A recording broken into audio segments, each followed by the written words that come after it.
time I am honored to have, the privilege of chatting to Dr. Jon Xue Zhang. Did I say that right? That's the first. Wow. First time. Yeah, that's really good. Yes, get in. Amazing.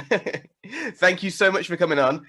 Do you just want to give yourself a slight intro, just for people who don't know who you are? Sure. Go for it. So as Dan kindly introduced me, my name is Dr. Jon Xue Zhang, and I'm a martial artist. I've been training for about 28 years. I've trained in a lot of different styles, such as Kung Fu, Karate, Jiu-Jitsu, Aikido, Hapkido, Arnis, and Salat, to name a few. My instructor used to teach the SAS, so I learned what I do from him. So I competed many moons ago in Kung Fu and Karate and kickboxing. I've also, I used to teach the members of the public services, such as Army, Police, Security, and I was also the sports psychologist for the Saudi Arabian national taekwondo team. Wow. And these days, I do a lot more film work. So I work as an actor and a stunt performer, as well as fight choreographer. So it's been a lot of fun over the past few years, I must say. But I would also like to thank Nick from the Aikibudo Alliance in Wolverhampton for introducing myself to you. So hi, Nick. Sure. Shout out to you. Shout out. Awesome. Yeah. Wow. What an eclectic kind of CV you've got. That's amazing. Like, you've trained in so many different martial arts, and you seem to have so many fingers in pies, and just doing loads of stuff. It's awesome. So you started training with an SAS instructor. How did this come about? Because usually the path is, I'll go to a local club that's whatever, karate maybe, or something like that for £2 a class, and you're like, nah, I'll go straight to the SAS. So my father was my first teacher. And he was in the Taiwanese army, and so he used to train as well in various different styles. So I started training under him in 1993. It was. Yeah. So you probably can work out my age. I was 5 years old at the time, and 33 this year. Okay. But so he was my first instructor, and I did 2 years of training with him before he then went on like a 50-mile radius search for a martial arts instructor. And he went to a lot of different clubs and found like a karate club where there was a guy who was teaching traditional karate, and then you've got another guy who was teaching not so traditional stuff. And so my father said, well, this guy is the best I've ever seen. I'm going to send my 2 boys to train with him. And so for 26 years, I had the same instructor. So that's brand loyalty for you. Yeah, for sure. Yeah. But no, he is Jerome. His name is. He's fantastic. Like, never taught me the same thing twice. And when I teach these days, I make sure that my students have a wide range of variety. They're able to improvise in different situations and everything. So it was a lot of armed and unarmed combat against multiple attackers or single attackers and everything. And it was very intensive, very intensive. And to give it some scale, the guy was 20 stones at one point, and he could move. He could really move. 20 stone of muscle. Yeah. So, and 6'3" as well. So it's okay, yeah. Not a little guy then. No, God, no. What did you think your dad was looking for then? If you said that he went on this 50-mile radius thing, what things do you think he was looking for you in a martial arts instructor? At the time, I thought, he just wants to punish us. He wants to punish my brother and I, because doing training at home wasn't enough, obviously. So it's sure. then, now that I'm an adult, more or less, I speak to my dad about this, and he said, I just wanted the best. I could take your training so far, and whilst, my dad still kind of trains me here and there these days as well, but so it never stopped. But he always said to me that, he could take me so far, but he wanted to find someone who was better than him, and someone who could take my training to the next level and keep evolving it. And my father said, this one instructor that he saw would be the one that would, he said, you will hate him for years, for sure. But you'll see that actually everything he teaches it's nothing but efficacy. And it's for the guy to have taught the SAS, and he worked in security for I say over 30 years or so. He used to work as bodyguard and everything. My dad said, the range of things that he used to do, and when he used to watch my instructor spar, he goes, "There's no one else out there like him." So my dad just wanted the best for us, and he also wanted my brother and I to be academically inclined as well. So we had to be balanced. It wasn't just about the fighting. We had to be good at everything else. So, he pushed us, or both of our parents pushed us, not just martially, but academically, even spiritually, you know what I mean? It's, so, you can't be good at one thing, you need to be good at everything. And yeah, how did you find that balance? Like the balance between obviously working out so hard and training so hard with the SAS, and then on the other side, being quite academic and, as you said, spiritual and yeah. I think I mean, we kind of had a rigid schedule as kids, and as far as I was aware, most of the kids were doing the same at home. They were doing something similar, though I know it's a stereotype that Asian parents are very hard on their children and everything, and discipline and everything. It's all true. Spoiler, it's true. Yeah. It's all true. But I am grateful for it. It's I think it's not that I had any less fun than anyone else. I still had a really decent childhood, Yeah. and for sure though, I think I'm at the age now where I can appreciate all those things, and I think your parents push you because they just want the best for you. Doesn't feel like it at the time, but it's like when you're spending hours on the piano, for instance. It's like I've come to realize that I was doing all of that practice for me, not for them. Yeah, for sure. Yeah. Was martial arts something that always resonated with you then? So even as a child, was it something you were just interested in, or was there ever a point where your dad was like, "You've got to go and train now"? It was always something that he pushed us to do. So it's since the age of 5, that's all I've done. It's so it's all I knew when I was younger. You do your homework, you study and everything, and you read as much as you can, and you train. It's so that was always instilled into our lives as children. And of course, we used to watch all the movies and everything. And so, obviously, like when I was younger, the career path was, well, if I'm doing all this training, I might as well, watch all these movies, and maybe I could be there someday. How did that start for you then, getting into the movie scene? And so as a child, it was like, I mean, it was always my dream to be a superhero. And if I couldn't be one in real life, I'd settle for playing one in a film. And if I couldn't play one in a film, then I'd settle for playing a villain. I'm happy with either, which I get typecast these days. So, so my brother found like a casting, like an open casting, and he said, "Look, it's in London. Let's go check it out.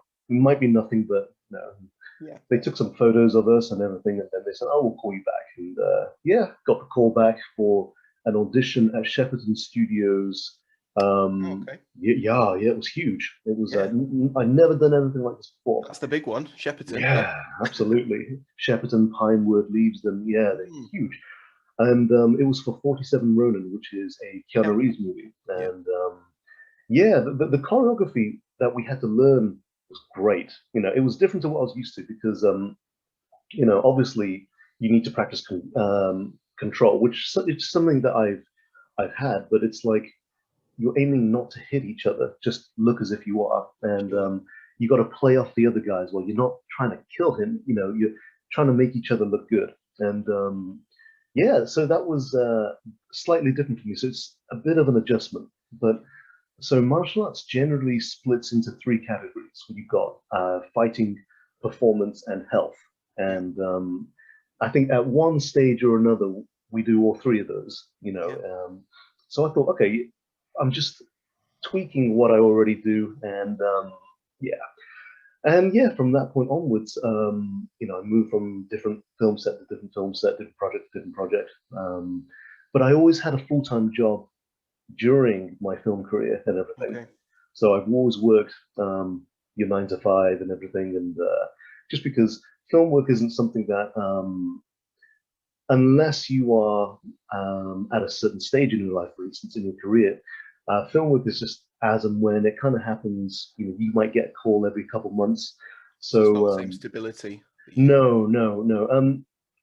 So I mean, I know that it's a cliche where they say it's not what you know, but who you know. But Yeah. it's also who knows you.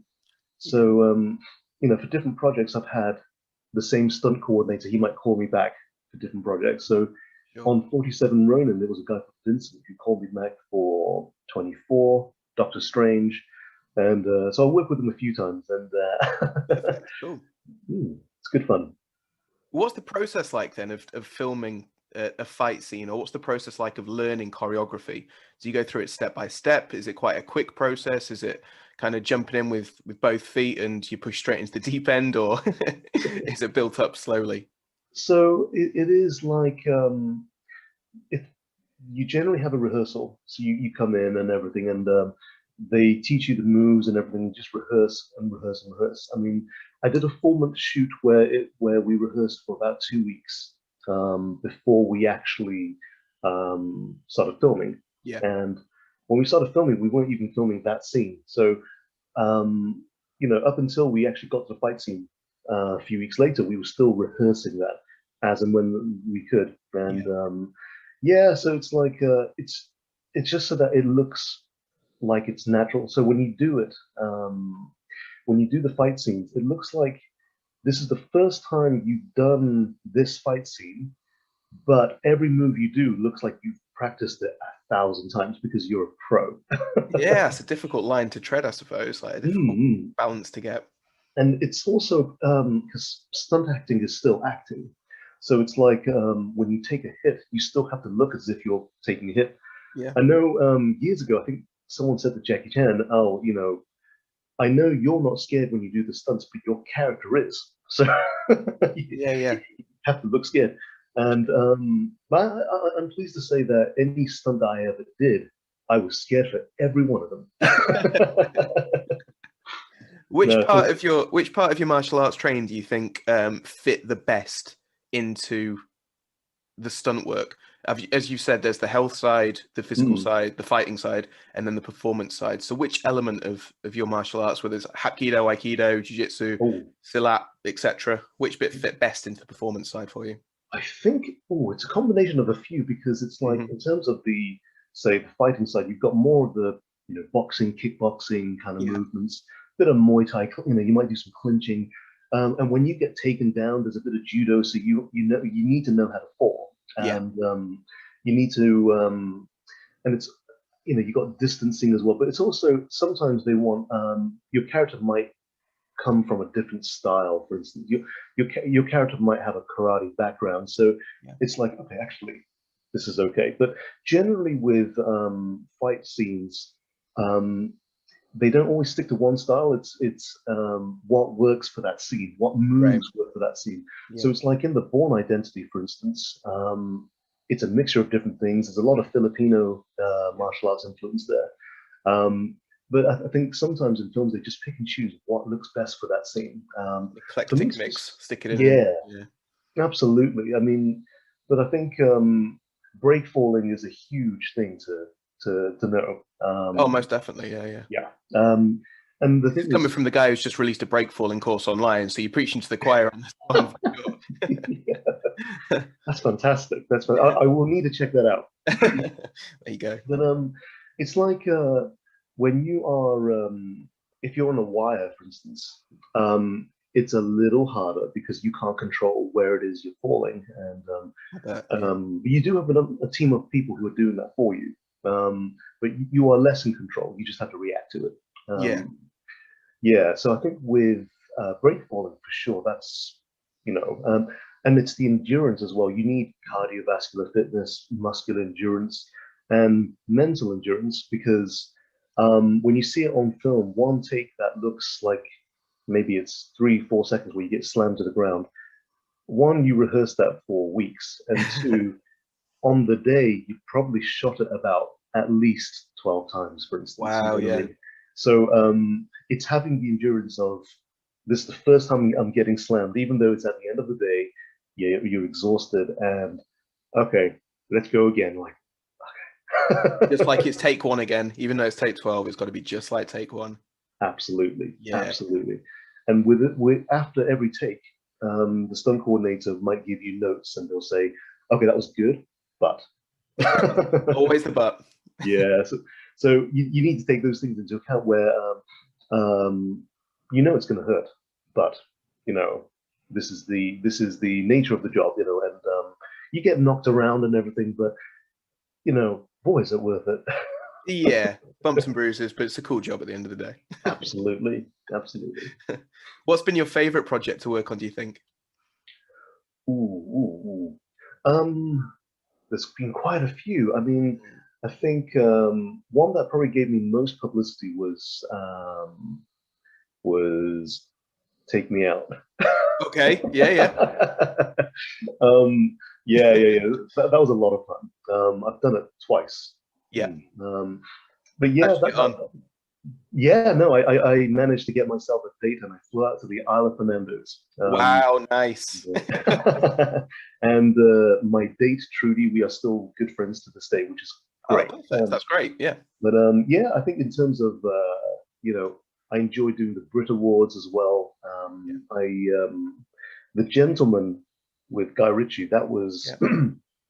a brilliant project to work on. I was there for 4 days, and yeah, it was people were so nice on that set, Yeah. super nice, and yeah. It's like I got to work with Henry Golding, who was super sweet, you know, and they were all super nice, and just it was like a big family, you know what I mean? It was like this is fantastic.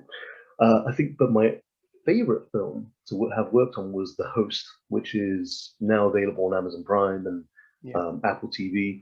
And yeah, they treated us so well. I mean, they took us to the Netherlands for like a publicity event and everything, and yeah, that was fantastic. You know, and that's another independent small crew. Yeah. Everyone's a family, and yeah, it's I get to rough up Dougie from McFly, and That's always a positive aspect.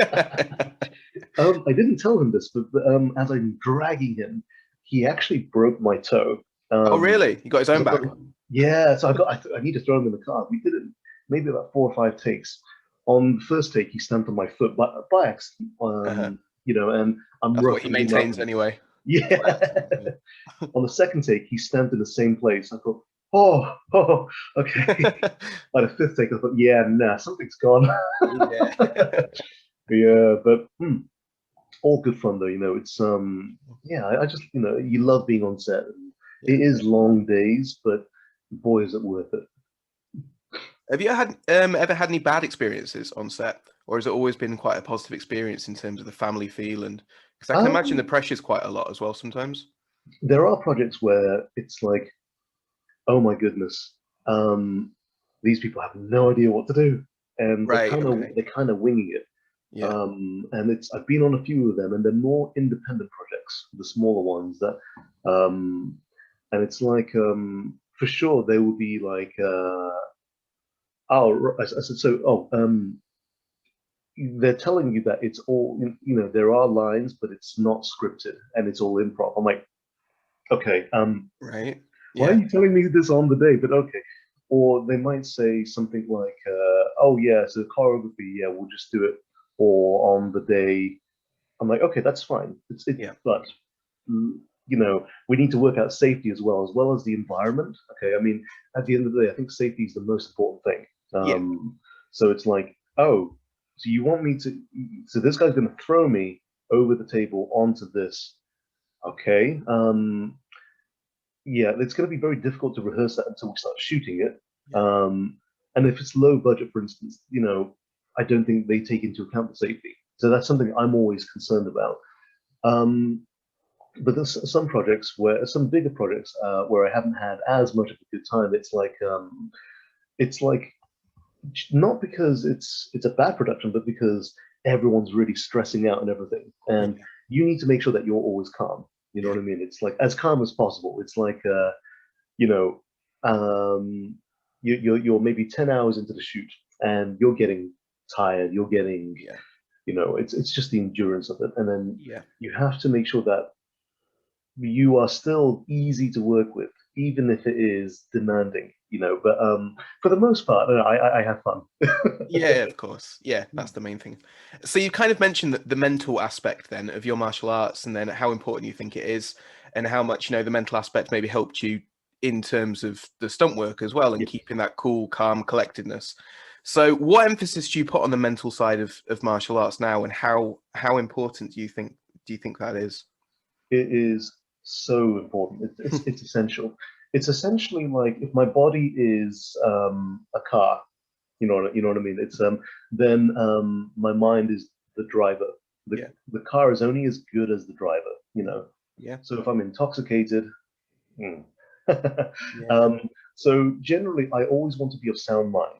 It's like one of the things I always say to my students are, if you can control yourself, you will always have an influence over the outcome of the situation. If you can handle yourself, that is. It's like if, for instance, you and I have a big argument. I say some unsavory things and then storm off, yeah, and then I'm like, oh, damn, such and such, and then once I calm down, I'll be like, really wish I didn't say those things. And yeah. if Of I was course, yeah, yeah. calm, I wouldn't have said any of those things. I wouldn't have lashed out. I wouldn't have punched the window. Yeah, it's And the heat of the moment thing, isn't it? absolutely. So I'm like, so why could I not have been calm the whole time? You know. And I think as soon as martial artists, for instance, it's not just important to control ourselves physically, but to have mental control as well. That way we don't fly off the handle. Because if you're a martial artist who flies off the handle and everything, that makes you a very dangerous person, very volatile. And that's especially with the skills that you're equipped with, that's the last thing you want. So I know when people say, in terms of like mental discipline and everything, like it's so important to exhibit that kind of control because I feel that um, when I was younger, I think maybe when I was up until I was maybe 20 or something, I would still rage out. But I Yeah, thought actually, if I lose my temper now, I would diminish everything that I've worked for, everything that I've ever worked for until it's the point I am now. It diminishes that as soon as I lose my temper. So I make sure that I'm always cool and calm under pressure. well, That's one so split important. bad decision can ruin your life, can't it? If you could take it to an Absolutely. extreme, I one bad mean, decision, boom, done.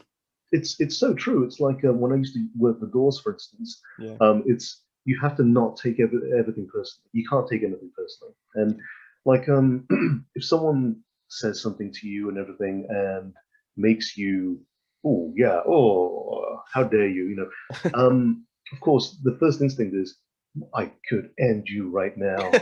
could You really have no fuck your idea. night up. Yeah, You have no idea. It's like, or you think it would feel really good to punch this guy yeah, and end it. And you know what? Instant gratification. It probably would feel really good to do it. yeah, So, and then let's say I do. Then what happens is, realistically, the guy's probably going to press charges. I'm then in and out of court in the legal battle. I'll lose my license or lose whatever it is, and then this is all going to be publicized somewhere in the local newspaper, and then it's like I'll probably get a criminal record, and it's just because I wanted to punch the guy in the moment. So you sure. create a permanent set of circumstances when you're temporarily angry, and it's like yeah, that's so discipline is what stops you from discipline is what gets you from where you are now to where you want to be as opposed to what you want at the time. Sure, And it's that fine balance, and for sure. Yeah, obviously, what if I'm trying to lose weight, for instance, I'm like, right, I need to stick to this diet, I need to do this, but I also really want McDonald's, you know, and I think it's fine to cave every now and again, but not to the point where you're doing it all the time. yeah. So Everything in moderation. all that. Absolutely, Yeah. yeah. I think with martial arts, though, you need to have complete supreme control over what it is you do, and that way, it's like, and you got martial artists who specialize in different things. For instance, if I'm a security guard, I will specialize in restraining people, actually escorting people out. If it's army, for instance, it is very different. I've Yeah. had a few. Um, I'll call them ex-army Yeah. individuals who are going on holiday uh, and want to learn some handy skills. It's Sure. like, Yeah. okay, this holiday that they're being their cover story is a bit weird. Okay, but all right. Okay. It's like they'll ask very specific questions, and then it's like, okay, their motivation is go straight in and do irrevocable damage. Yeah. Um, so I think it's important to be able to do everything from A to B and practice as much as you can in different situations. Should you have to go beyond what it is, so it's like, if I'm having to, I know a lot of jujitsu guys, for instance, like, they're really good at control, restraint, and everything. But it's like, what if the next guy comes? You know, what if, like, what if the guy you're holding down is actually a lot stronger than you because he's on something? So there are things that we need to train to be prepared to do should, when all else fails. I think, this is the boundary of your training. It's like, okay, cool. Who exists outside of that boundary? So for competitive fighters, um, you're used to fighting one-on-one with rules. So the people who exist outside this boundary are multiple attackers with weapons.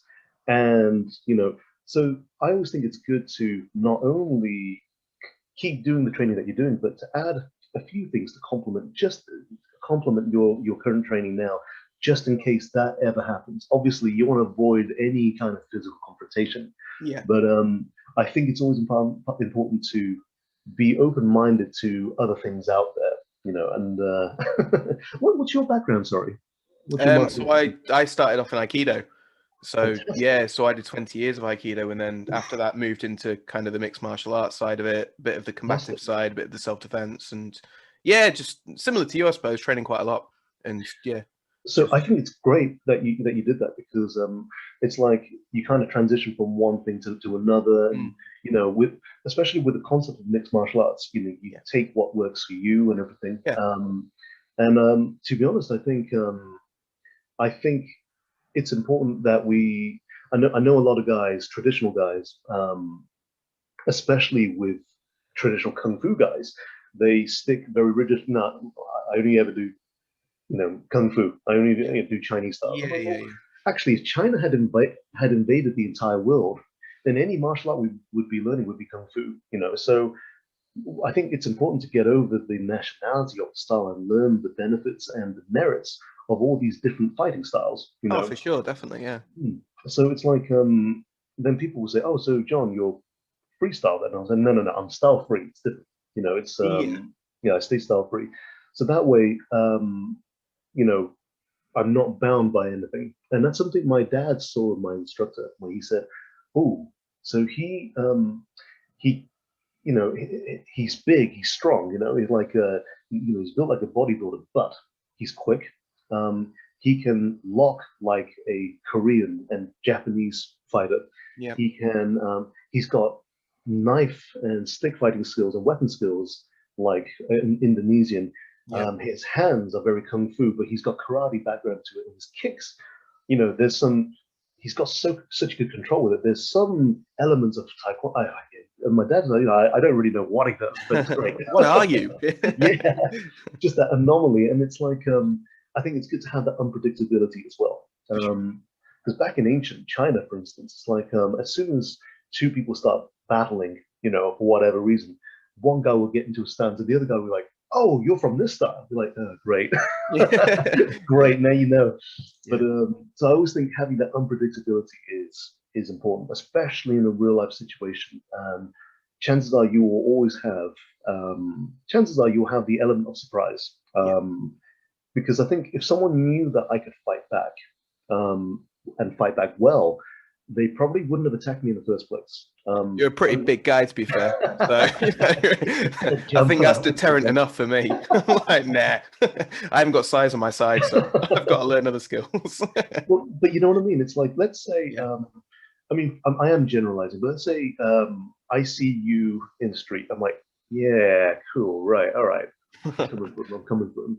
Okay, and you know, if I knew you could wrist throw me to the ground as soon as I grabbed you or whatever, you know, if I knew you could do that, chances are I misread the situation, you know, misjudged you, and if I knew that prior, I probably wouldn't have attacked you in the first place. So you will probably have the element of surprise.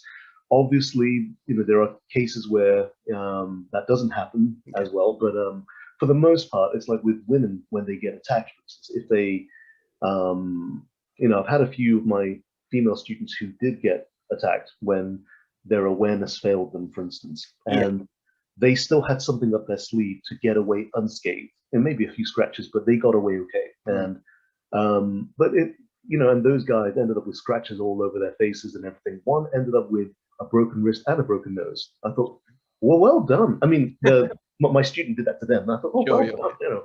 And so it's like, if that guy had known that was going to happen, he probably would have wanted to pick someone else. You know what I mean? Yeah, well, it's the risk versus reward thing, isn't it? Absolutely. Like, what's the risk, and then what reward can I balance it out? But that's all part of the soft skills of self-defense, though, training, isn't it? And obviously, something that martial arts can bring in terms of bringing that confidence, and even just the way you stand, or having, as you said, the awareness of simple things like not running with your headphones in when it's dark at night, or not putting yourself in certain situations where you're a bit like, it's like, no, just don't. You know, those soft skills are so important. But who was it that said it? Oh, someone I was interviewing for the book the other day said it's the uncommon common sense. And I thought it was a really good way of putting it. I was like, yeah, that's a good way of describing that, actually. It's the uncommon. That's really good. Yeah, stolen, definitely quoted. You've also got then a doctorate in metaphysics. I do. I also have a doctorate in leadership and coaching. Wow. Okay. Yeah, I stay very busy my spare time. Yeah, of course. Yeah. So the doctorate in metaphysics was more about the dealing with people, actually, and more about the counseling side, as well as you know, because I meditate a lot, I'm a very spiritual individual, so it made sense for me to go in that direction. Yeah, just for anyone who's not aware, then could you just explain, or that's a question itself, but what is metaphysics? Metaphysics is the study of consciousness, existence. There are metaphysicians, for instance, who will delve into, say, the more supernatural side, and which is awesome. It's not that I haven't. It's I think perhaps for another time. But interesting. Yeah. With metaphysics, it's all about when people talk about, you know, more of the supernatural kind of stuff. They're still talking about, if it's about what lies beyond. Yeah. Then I think metaphysics is just as much about the way we live our lives now than it is what is beyond. So I think it's always important to start with how it is that we live and everything, and then communication, and then we can start moving into more of the esoteric, more of the spiritual, more of the supernatural elements. And my views on that are, you know, if there are these supernatural occurrences and entities, then I wouldn't call them supernatural because they are natural. Because they're natural, they inherently exist in nature. Yeah. And it is just an extension of what we were. I think it's an extension of what we already experienced. You know what I mean? Okay. So I think that is something that I love doing. It's like you know, I do get called to haunted houses every now and again. It's been a little while. It's been a little while, but yeah, and for the most part, it's like it's, you have to rule out anything seemingly rational. You know what I mean? It's like, for the most like a creaky water pipe or something. Yeah, or the dry air making the wood creak and everything. Or it's like someone's got a health condition where they lose memory. You know, one person might sleepwalk and do things. You know, someone might have a pacemaker and they live they live close to the power lines or something like that. Like, Yeah. and something is happening there which is shorting out their memory. I don't know, you know. But for the most part, it's less likely to be supernatural until it is, you know. Okay. So building I used to work in, this university I used to work at, it used to be a mental health asylum back in the 1800s. That's the start of a horror movie right there. Oh yeah, oh I've yeah. seen them all. You probably And starred in a few. during the thing is during the day, it's a nice building, you know. Yeah. But we had contractors who would never come back because they got freaked out. Ooh. Big burly contractors who just like, oh mate, no, not coming back. It's like you know, I've certainly seen things that were very unsettling there when I was working there. But it was like Like what? I'm intrigued. so okay. We've gone down the rabbit hole now. We need to explore it. Well, sometimes, you know, when you're walking down a corridor, when you're doing lates, for instance, you're walking down and you know, you're locking up, and with the corridors might seem to be longer than they would be during the day. And it's like I'm a very rational kind of guy. Yeah. I'm you know, what is there at nighttime is there during the daytime, and vice versa. You know, it's like the for me, the only thing that scares me is people. That's the only thing that scares me, and the That's actions rational. that Yeah. ensue from people. Yeah. But it's like I remember locking up one night, and there is there's an area where there's just glass offices. In of course, so I'm turning off all the lights. I can see, obviously, you can see your reflection in these. I don't like where this is going. Freaking me out. So okay, you can see maybe about three or four I can see maybe three or four of my own reflections and everything, and there was one reflection that did not move with the rest, which was not nice at all. That was very unsettling. Sure. It's like I thought it was my eyes playing tricks on me, but the thing is, I can center myself very quickly. It's like in imminent danger, in imminent, you know, I can calm myself down very, very quickly. So then I was like, okay, let's test this. I waved, and one of them didn't wave back. And it's like, well, time to leave. Okay. Now I've got the chills, you know what I mean? But it was, I'd be out. Yeah, I wouldn't at that point. I'll test it and wave. No, I'd be out. yeah. There'd be a Dan-sized hole in the wall. But no, it's there are I did a half an hour video on that building. I had a couple of paranormal investigators who wanted to come in and take a look at the building, and and my boss at the time, he said, yeah, well, you can deal with this. I'm like, all right. And yeah, and so there's a half an hour video of us walking around the building. It is really cool. It is really, really cool. And yeah, I get to talk about the history of the building as well. But for sure, there are some weird ongoings. But the thing is, I would never rule anything out. Never ever rule anything out. I think if this is everything that we know, okay, this then we got a room full of things that we don't know. So I think, of course, yeah. So I think I'm the same. Like, I'm an empirical person, so yes. I've never seen anything supernatural, so I'm intend not to believe in the supernatural at the moment. But then I also agree with you that we probably only know about that amount. Absolutely. And that there's an infinitesimal amount of stuff that we don't know. So I'm also like, well, I'm just Absolutely. me. Who am I?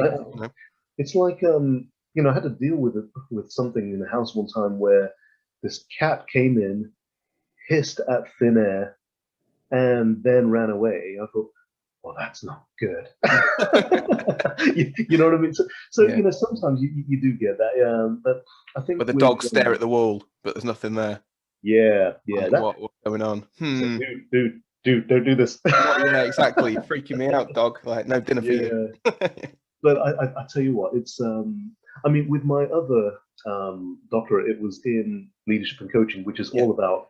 I specialized in conflict resolution. So I have this. I developed a matrix, which is how to deal with people. And it's like if you can deal with people when you're calm and you exhibit empathy, you're more likely to resolve a situation than if you were to deal with them aggressively with physical action. It's a I mean, it's something that we all knew already on some level, but it's like I wanted to test that, and so that's something that conflict resolution, for instance, is.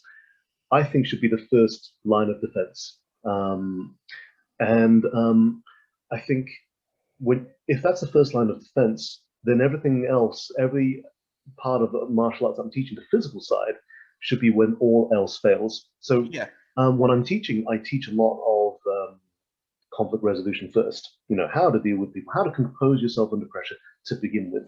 Yeah. And then from that point onwards, if when all else fails and you have to fight, right, let's deal with that. And I think when I've had it before where when you talk yourself out of the situation and everything, it is just sometimes it is in the tone of voice. And I mean, I think earlier this year, no, sorry, last year, in July, someone was on my doorstep threatening to kill me. It's Right. and first thing I did was, right, I looked at the guy, I thought, right, he's on something. He's got a massive beer bottle as well, because that's not helping either. Yeah. So I can smell booze and I can smell something else. His eyes are off. His body language is erratic, So okay, and I thought, right, he's everything he was saying just didn't make sense, and so I thought I probably can't quite reason with this guy, It's and I have to be careful also that if I say something that offends him, he also knows where I live now. You know what I mean? So Yeah. I'm always very weary of how I might come across on my own doorstep. And because I live in Oxford, it's such a small city. Yeah. You get around, people know, people start recognizing you and everything. So it's like, yeah, you know what? This is not the hill I want to die on. This is not worth it. Not worth my while. And I think we have to be really smart about it as well. And like when I talk my way out of a situation, sometimes words, it is just choice of words. It's like if you say something like, look, dude, just find someone less likely to put you in hospital. Like, it's like, I probably just aggravated the situation there. Or, how do you think it's going to feel picking up your teeth with broken fingers? It's like, oh my goodness, that was a silly thing to say. And he's like, you what? And then all their friends come over and like, oh, great. So it's absolutely choice of words and everything. And whilst you want to appear non-threatening, you also want to give the impression, it's finding that balance of actually, I could dish it out if I really needed to, if I really, really needed to, So, so for me, I do have that physical deterrent.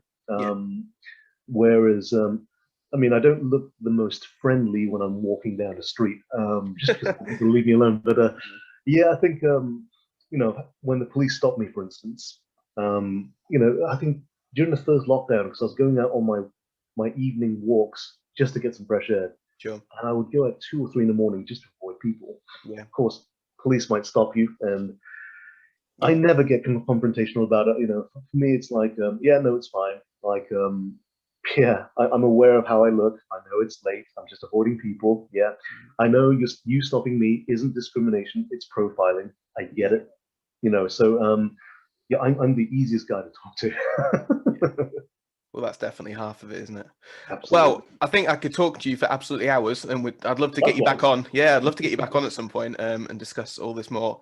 But for now, then, what's your plans for the future? So for the next year or so, when things kind of calm down slightly with the current situation and things, because obviously that's limiting some things. Of course, yeah. So I think when everything's back to some level of normality, whenever that may be. Yeah. Absolutely. Whatever that may look like. I think so I've got a couple films coming out. November, hopefully, Marvel Eternals will be out. Cool. So I'm a stunt double in that. Nice. I can't say anymore. Okay. Yeah. I also Nick, who I mentioned at the start of the interview, Nick from the Aikibudo Alliance in Wolverhampton. Yes. He will be hosting seminars with me, so I'll be teaching them on weapons on the last Sunday of every month from 10 till 1 p.m. Yeah, from April, fingers crossed. Perfect. Where's that going to be? In Wolverhampton. In Wolverhampton. Cool. I'll try and get down to one. That'd be cool. Whereabouts are you based? Lincoln. Lincoln. Oh my goodness. Yeah. Nice. How far away is Lincoln to Wolverhampton? Oh, an hour and a half, 2 hours maybe? I'm not sure. Yeah. It's about Yeah. the same for me from Oxford. Everything seems to be about an hour and a half or 2 hours away from Lincoln. Like, Oh my it's an goodness. hour and a half, 2 hours. I don't know. Oh, Yeah, no, but thank you so amazing. much, man. Thank you so Yeah, much for having thank me you on. so much for coming on. I really appreciate it. Yeah, like I said, we'll get you back on again at some point, and we can have another catch up. Sounds And great. until then, yeah, that's been amazing. Thank you Thank so you. much for listening again for another episode of the Martial View. Make sure that you give us a like, a subscribe, etc. Martial Masters book is now out, Volume 1 and Volume 2 coming in spring 2021. So again, thank you so much, Thank Dr. you for having Jon. me. Thank you.